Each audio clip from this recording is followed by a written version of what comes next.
To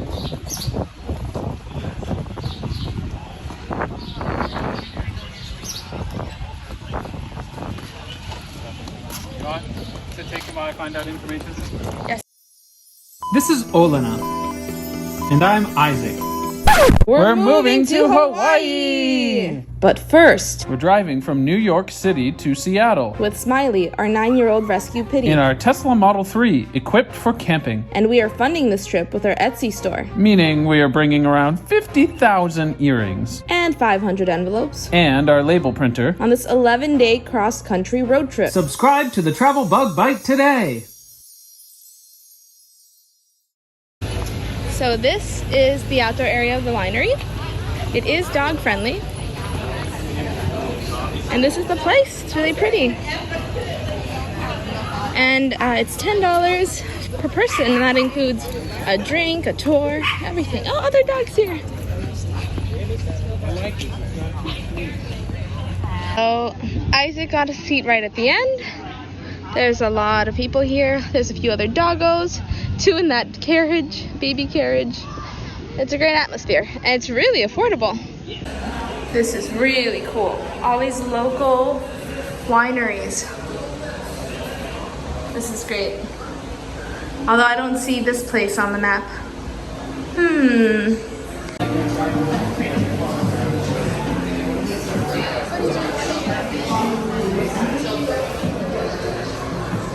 So you get a free glass of wine if you do the tour, and that's $10. I'm not doing that just yet. I'm gonna wait for Isaac. And these glasses are $2.75, and you can leave a tab open there. And they have shirts for $10, so I think I'll be walking away with a shirt too. Cheers.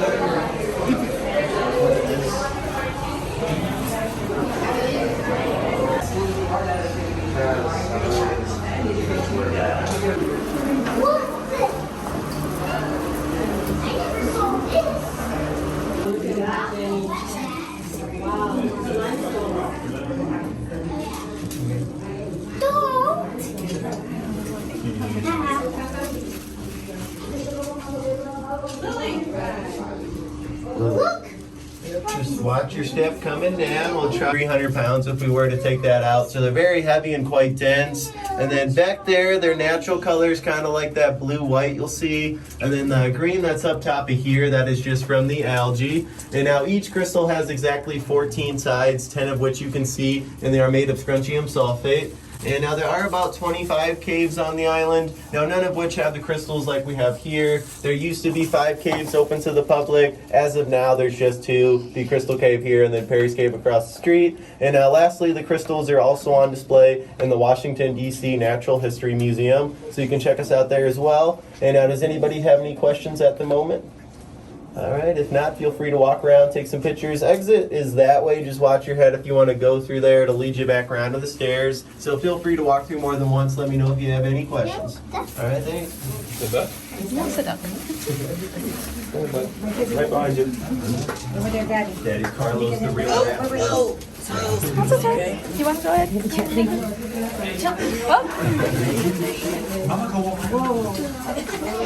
Look at the cave. Yeah, that's the way You want to check it again? Or you just... It's cold.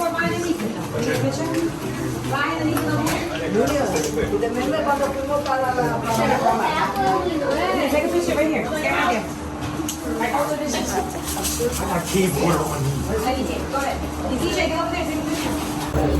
It's very small, but it's really cool. I only went around once. There's a lot of people in there, and it was a little wet, but it was very, very cool.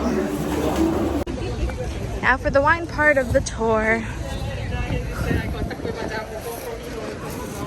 North Bass, which is an island about 2.5 miles north of us.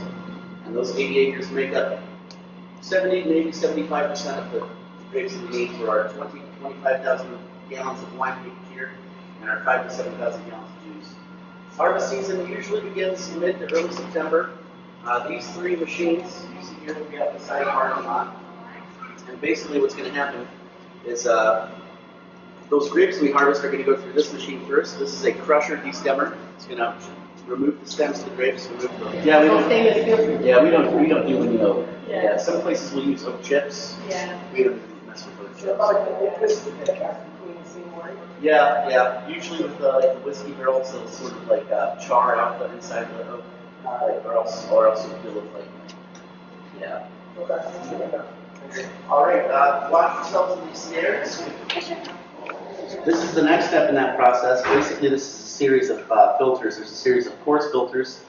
The coarse filters are going to remove any physical sediment. These are almost sort of like air filters you'd see in like a small engine. Trigger a release valve on one of the 12 pour spouts here.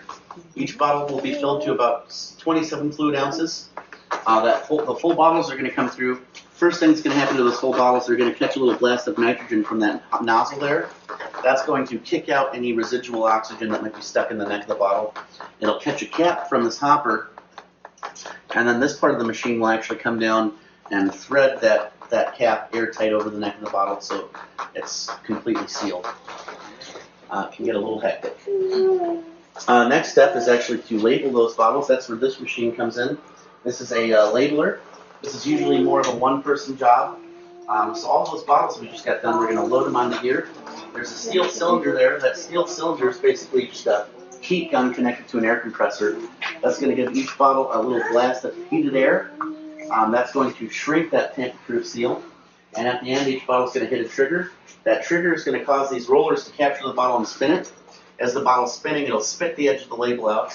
And all of our labels are really basically just big stickers. So it's going to spit the edge of the label out.